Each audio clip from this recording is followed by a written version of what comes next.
Our next chapter is managing retailing, wholesaling, and logistics. So now we have understood who are intermediaries, right? Now we will understand how these intermediaries are managing things in the market with the help of retailers, wholesalers, and how logistics is controlled. Let us see that. Major types of retailers. Let us first understand who are the different types of retailers who are in the market and what work they do. These are the names of some of the retailers. And we know these names are very common in our daily life also. Specialty stores, the stores which keep special types of products. Very niche items. You know what is niche items, right? Department store. Department stores, we all purchase product from various department stores at various cities. Supermarket, malls have supermarkets, they have got hypermarkets, superstores, and supermarkets. Superstores are dedicated to particular type of store products, right? Whereas supermarkets have all the different types of products under one roof.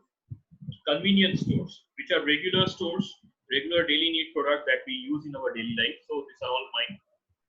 Stocks of product which comes at the convenience stores. Catalog showroom are the types of showrooms which are online.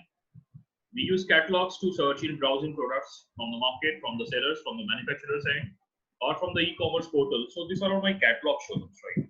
Like Amazon, Flipkart, and all different types of e-commerce companies.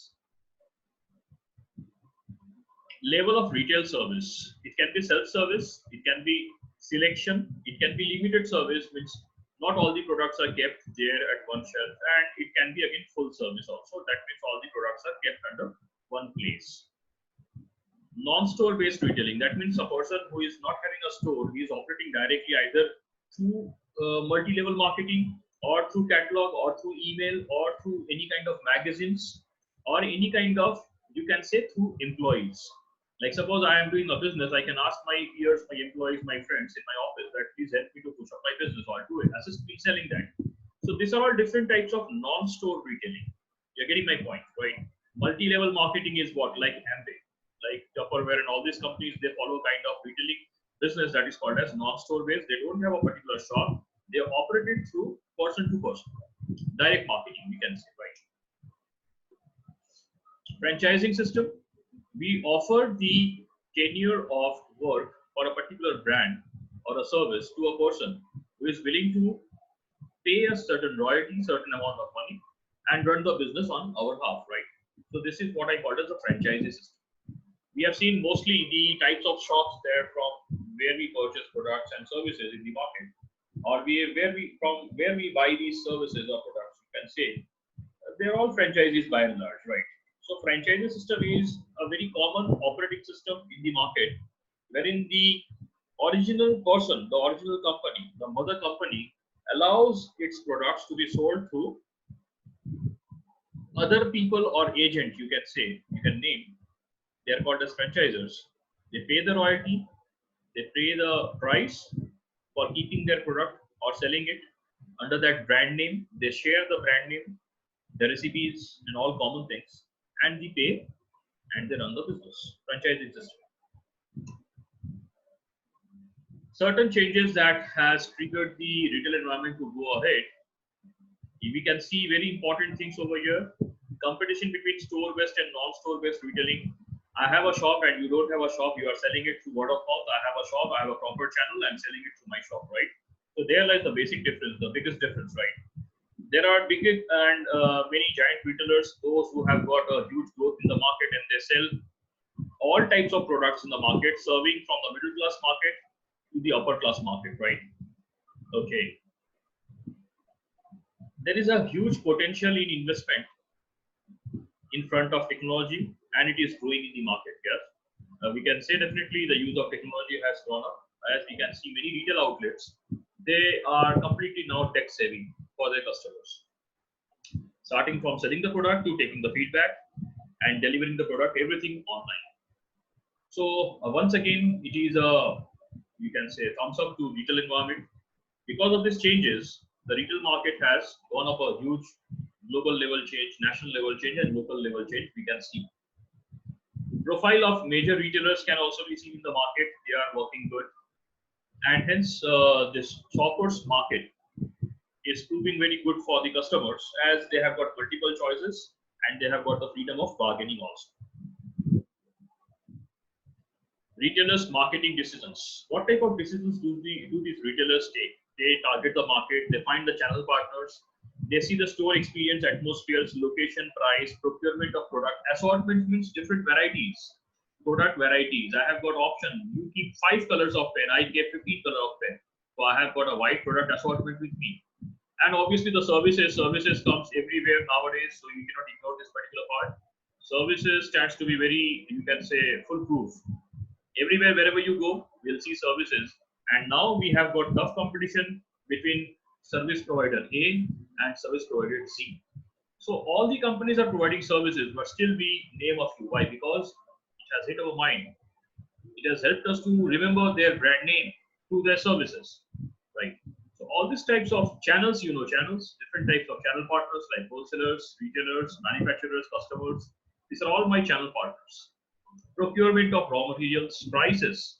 Obviously, prices are very important when it comes into buying products and services.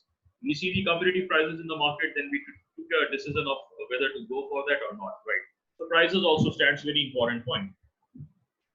Store atmosphere, whether you like the store, what type of ambience you like the most. There are some stores where we don't want to stand more than 5 minutes, right? Because of the store ambience, the atmosphere, and its coziness, right? So all those activities and all these things plays a very important role in retail marketing decisions. Private label brands. The private label, now let me say you, there are some different types of brand labels, right? We call them as generic brand, manufacturer's brand, resellers brand, and private brands. Private labels are found everywhere, right? You have all the different types of companies which are selling products in the market. They are all the private labels, and they are found everywhere. Customers accept the private label, and they come from all the stratas of the society. That means whether a poor or a high class person can buy any brand, any product from the market. They are not confined to a particular category or class of people. And the consumer shifts loyalty from manufacturer to retailer. What happens? Why? Because the manufacturer says you buy my product, but when it comes in the hands of retailers, they convince you to buy some other product in the market. So there is a tough competition always going on between a manufacturer and a retailer to promote their own products in the market. You can see different types of wholesaling functions. Wholesaling is a risk-bearing business. It requires a huge finance, and there has to be proper management of services and counseling, and market information has to be kept completely with these people because they are the market drivers, right? After manufacturing, they keep the product stocked with them, and they know what is the exact consumer demand from the market, so they keep the product accordingly the needs of the customers, right? They have got a huge variety of assortment. Already I've explained you assortment varieties, right? They bulk break. Bulk break means what? वो बड़ी quantity में product को लेते हैं और छोटी छोटी quantity में रिटेलर्स को बेचते हैं. Selling and promoting the products on behalf of the brand or the manufacturing company, and finally they have got a transportation system of their own, along with warehousing also, because they need to store the product as they are buying in bulk. So they need to store, and slowly they will sell the products to the market. Major types of wholesaler types. You can see full service merchant. That means they have kept all the kinds of products and services under their roof. Limited service, there are some few people who offer very limited products. Suppose like if I'm talking of sports shoes, they have a limited line services, right? Drop shippers, rag jobbers, serves grocery and non-food items. We have seen many times near to our house that there are people who come up with a cart and they sell vegetables and fruits to ourselves, right? To all the society guys. So what are those people? They are called as rag jobbers or drop shippers, right? Drop shippers are basically a kind of people who have taken big contracts or consignments of dropping coal to a particular port or shipping of coal from one place to other place through railway racks and all. These are my drop shippers. They drop the consignment and they leave. Brokers and agent we know, and specialized agricultural assemblers, petroleum bulk plants and all. These are a kind of special services that people take. Suppose like if I have got a machine manufacturing factory which is only for assembling spare parts which assist the farmers, or I have got you can say plant which stores petroleum products, and I supply from those particular places. So I'm a kind of person who manages all these big businesses, right? Manufacturers, they're obviously a big wholesaler because they manufacture product, they store it, and they sell it to the downline people, downline intermediaries, right? Supply chain management starts with physical distribution. It includes all the different types of intermediaries. Remember the word intermediary. See, it is coming in every chapter, in every slide, right?